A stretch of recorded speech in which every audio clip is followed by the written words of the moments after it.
BBA, BCA, BCom computer కోర్సులో 100% placement లభించే ఏకైక డిగ్రీ కాలేజ్ కూకట్పల్లిలోని i3 డిగ్రీ కాలేజ్ 8367215215. నమస్తే అమ్మా. నమస్తే అమ్మా. అమ్మా, ఉమ్. అతి సర్వత్రా వర్జయేత్ అంటారు.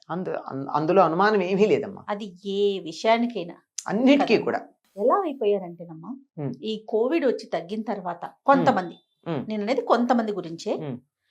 పచ్చి పసుపు కొమ్ము తింటే ఒంటికి మంచిది, ఉమ్. రోజు ఇంత ముక్క పసుపు తినేయటం.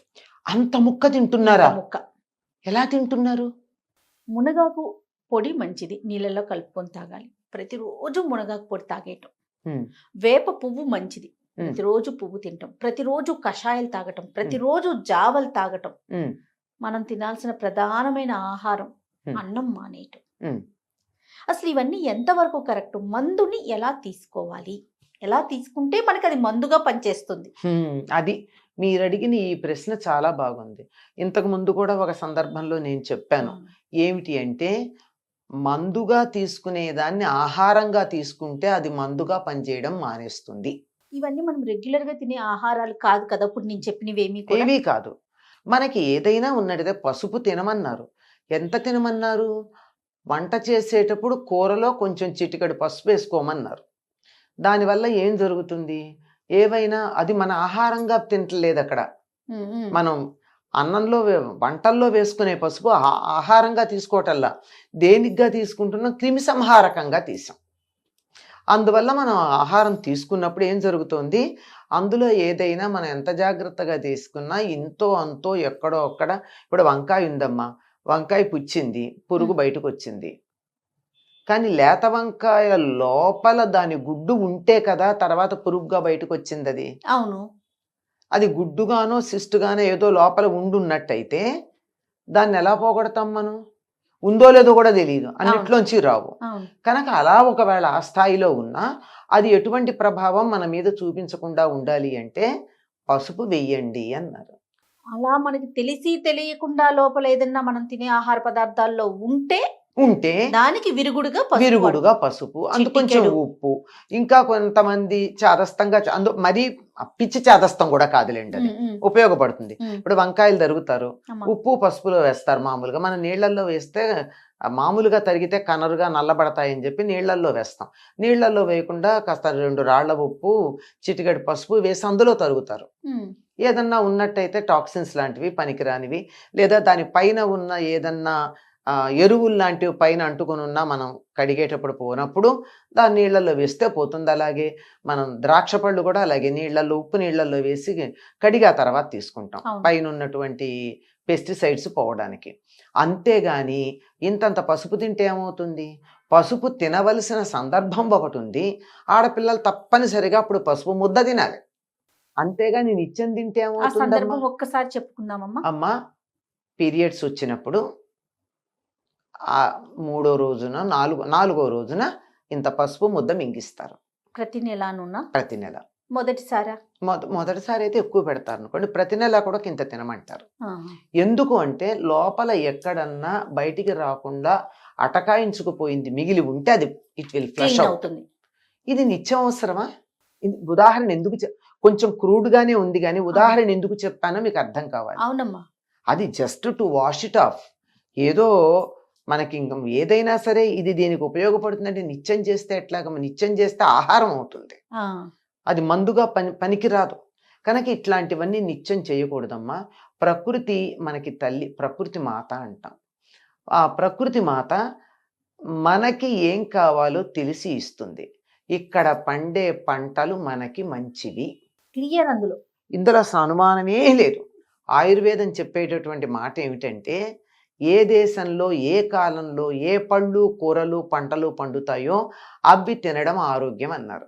ఈ కాలంలో తినేవే ఈ కాలంలో తినాలి. ఈ కాలంలో వచ్చేవి మామిడి పళ్ళు తినండి, ఈ ఋతువు. నేరేడు పళ్ళు, ఈ తర్వాత వాన పడుతుంటే నేరేడు పళ్ళు వస్తాయి, నేరేడు పళ్ళు తినండి. తర్వాత సీతాఫలాలు వస్తాయి, సీతాఫలాలు తినండి. అంతేగాని జనవరిలో నేను మామిడి పండు తింటాను, మార్గశిర మాసంలో మామిడి పండు తింటాను అంటే మన ఆరోగ్యానికి అది సరిపోదు, వాతావరణానికి. ఇప్పుడు బయట వేడుంది, ఈ లోపల కూడా వేడి చేసే పదార్థాన్ని తింటే బ్యాలెన్స్ అయ్యి శరీరం చల్లగా ఉంటుంది.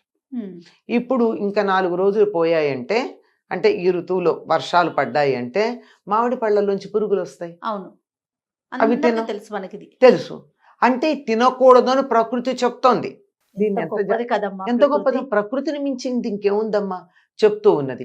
ఎప్పుడు పండే పంటలు అప్పుడు తినాలి. చాలా ఆశ్చర్యకరంగా అనిపిస్తుంది. ఏమిటి అంటే మనకి టమాటాలు రామ్ములగ అంటాం మనం. అవును, టమాటాలు ఎప్పుడు పండుతాయి? దసరాలు అయిన తర్వాత, శీతాకాలం ప్రవేశించాక, ఫిబ్రవరి, అప్పుడప్పుడు కొంచెం మార్చ్ ఎక్స్టెన్షన్ అప్పటిదాకా దొరుకుతాయి. అప్పుడు దొరికేటటువంటి టమాటాల్లో పులుపు ఉంటుంది, ఒక మంచి టమాటాకు ఉండే మంచి వాసన ఉంటుంది, ఎర్రగా ఉంటాయి, లోపల జ్యూస్ ఎక్కువ ఉంటుంది, రసం. అవి ఆరోగ్యం. ఉమ్, ఉమ్. ఎప్పుడు పడితే అప్పుడు తింటే టమాటా ఏమవుతుంది? కిడ్నీ స్టోన్స్, కిడ్నీ ప్రాబ్లమ్స్ ఎందుకు వస్తున్నాయి? 365 డేస్ టమాటా తినడం వల్ల. మంచిదే, మనం ప్రతి కాదనలా. రోజు టమాటా మంచిదే, అనుమానం ఏమీ లేదు. కానీ ఎంత పొరపాటు చేస్తున్నాం కదమ్మా. ప్రతిరోజు కూర అంటే ఇందులో టమాటా మిక్స్ చేయాల్సిందే అనే పరిస్థితి అసలు వచ్చాం. ఎలా వచ్చిందంటే టమాటాలు లేకుండా మీరు వంట ఎట్లా చేస్తారని అడుగుతున్నారు. అవును, అవును. ఉల్లిపాయ లేకుండా వంట ఎట్లా చేస్తారని అడుగుతున్నారు. అల్లం వెల్లి పేస్ట్ లేకుండా వంట ఎట్లా చేస్తారని అడుగుతున్నారు. అసలు అవి వేస్తే చెయ్యాలా అని నేను అడుగుతా. దేనికి అదే వెయ్యాలి. కొన్ని కాంబినేషన్స్ పనికిరావు. ఉమ్, ఎక్కడో ఎవరో చెప్పారని చెప్పి ఏది పడితే తెచ్చాడు. ఒక సుమారుగా 15-20 ఏళ్ళు అయిందమ్మా, డేట్ నేను చెప్పలేను కానీ, ఒక డాక్టర్ గారు ఢిల్లీలో జ్యూసులు తాగమంటారు ఎక్సర్సైజులు చేసిన తర్వాత. టమాటా జ్యూసు, తర్వాత పాలక్ జ్యూసు, కాకరకాయ జ్యూసు, సొరకాయ జ్యూసు, ఇవన్నీ. సొరకాయ కాకరకాయ కలిపి జ్యూస్ తాగినందువల్ల అక్కడికక్కడ హార్ట్ అటాక్ వచ్చి చచ్చిపోయాడు ఆయన. ఇట్స్ ఎ బిగ్ న్యూస్, గుర్తుందేమో చాలా కాలం క్రితం. ఆ రెండింటి కాంబినేషను పడదు. చూసారా? అంటే కాకరకాయ మంచిది తాగండి, సొరకాయ మంచిది తాగేయండి. కాకరకాయ సొరకాయ కలపాలా లేదా అన్నది తెలియాలి కదా. సరే, ఇదే కాకరకాయ ఇదే సొరకాయ తీసుకుందాం, ప్రతిరోజు తాగొచ్చా? ప్రతిరోజు తాగితే ఏమవుతుంది? అది మందెలా మందెలా అవుతుంది? మన శరీరానికి అలవాటు పడిపోయింది. మీరు చెప్పినట్లుగా ఆహారం అవుతుంది. ఆహారం అవుతుంది. అప్పుడప్పుడు వారానికి ఒకసారి కాకరకాయ తినండి, 4 రోజులకు ఒకసారి, 5 రోజులకు ఒకసారి సొరకాయ తినండి. ప్రతి కూర తింటూనే ఉండండి, రోజు కాదు, అప్పుడప్పుడు తింటూనే ఉండండి. ప్రతిరోజు తినాల్సింది ఒకటే ఉంది. ఏంటమ్మా? కృష్ణా గోదావరి ఈ బేసిన్ ఏదైతే ఉందో అమ్మా. ఈ ప్రాంతంలో బాగా పండే పంట వరి కనుక వరి రోజు తినండి. తిన్నట్టయితే దాంతో మీరు అన్ని మిగిలిన కలుపుకోండి, ఎవరొద్దన్నారు. ఓకే. పల్నాటి ప్రాంతంలో వరి పండేది కాదు, అక్కడ జొన్నలు తినేవాళ్ళు. జొన్నలు తిన్నారు కనుక పల్నాటి వాళ్ళు ఎంత బలంగా ఉంటారంటే అంత బలంగా ఉంటారు. వారికి అది అలవాటు. వారికి అది అలవాటు. మనం జొన్నలు తినమంటే మనకి వరన్నం తిని తిని తిని తేలిగ్గా అరిగించుకోవడం అలవాటైన వాళ్ళం ఇంత జొన్న తిన్నామంటే 3 రోజులు పడుతుంది అరగడానికి. అవును కదా. అవును. ఏదో సరదాగా కావాలంటే కొంచెం తినండి, అది బాగానే ఉంటుంది అని, అది కూడా కొద్దిగా తిని దాని ద్వారా మిగిలింది తగ్గించుకోండి. కనుక ఎక్కడ ఏది పండితే, ఎప్పుడు ఏది పండితే అది తినడం ఆరోగ్యం, అంతేగాని ఏది పడితే అది కాదు. అయితే అందరికీ ఒకే రకమైన ఫుడ్ తినలేం కదమ్మా. కొంతమంది కొన్ని పడతాయి, కొన్ని పడవు, శరీర తత్వాన్ని బట్టి. దాన్ని బట్టి కొంచెంగా అటు ఇటు మార్పులు చేసుకోవాలి అంతే తప్ప ఒకే రకంగా ఒకే మెనూ తినాలంటే ఎట్లా కుదురుతుంది? కుదరదు. మేము అన్నీ తినేసి కాకరకాయ జ్యూస్ తాగి, సొరకాయ జ్యూస్ తాగి, పాలక్ జ్యూస్ తాగి, టమాటా జ్యూస్ తాగి అన్నానికి చోటేది? కషాయాలు తాగి, పౌడర్లు తాగి, ముద్దలు తిని. ఎక్కడమ్మా ఈ కషాయాలు తాగడం ఏంటమ్మా? కషాయం ఎప్పుడైనా అనారోగ్యం చేస్తే తాగాలి, ఒంట్లో బాగుండకపోతే తాగేవాళ్ళు. ఇప్పటికీ మాకు చిన్నతనంలో మాకు బాగా గుర్తు, ఒంట్లో బాగుండకపోతే కొంచెం జ్వరం అనిపించినట్టయితే ధనియాలు, జీలకర్ర ఇవన్నీ కచ్చా పచ్చాగా దంపి, మళ్ళీ పౌడర్ కాదు కొంచెం దంపాలి, దంపి 4 గ్లాసులు నీళ్లు పోసి అవి 3 గ్లాసులు నీళ్ళు అయ్యేదాకా మరగబెట్టి, అప్పటికి దానికి అందులో సారం దిగుతుంది. పౌడర్ అయితే సారం దిగడం ఉండదు మొత్తం అంతా. అలా చేసి దాన్ని కొద్దిగా తాగుతూ ఉంటే ఇటు టెంపరేచర్ కానీ, అటు కొన్ని వికారంగా ఉండడం కానీ, ఇండైజెషన్ ఏదన్నా ఉంటే కానీ, ఇలాంటి వాటికి ధనియాల కషాయం మించింది లేదు. అని రోజు తాగితే ఎంత ప్రమాదం కదా. రోజు తాగితే ఏమవుతుంది? ఏం ప్రమాదం రాదు. రేపు ఎప్పుడన్నా ఇబ్బంది వస్తే అది పని చేయదు, అంతే. అంతకన్నా మీకు తెలుసో లేదో, షుగర్ ఉన్న వాళ్ళు తిప్పటీగా ఈ ఆకు కషాయం తాగాలని ప్రతి రోజు తాగే వాళ్ళు నాకు తెలుసమ్మా. ప్రతిరోజు తిప్పతీగ ఆకుతో కషాయం చేసుకొని తాగుతారు. ఎందుకు అంటే షుగర్ లెవెల్స్ తగ్గుతాయని. తగ్గాయిట అది అడగాలి కదా. తిప్పతీగకున్న లక్షణం ఏమిటంటే అది శరీరాన్ని సరిగ్గా ఉండేట్టు చేస్తుంది.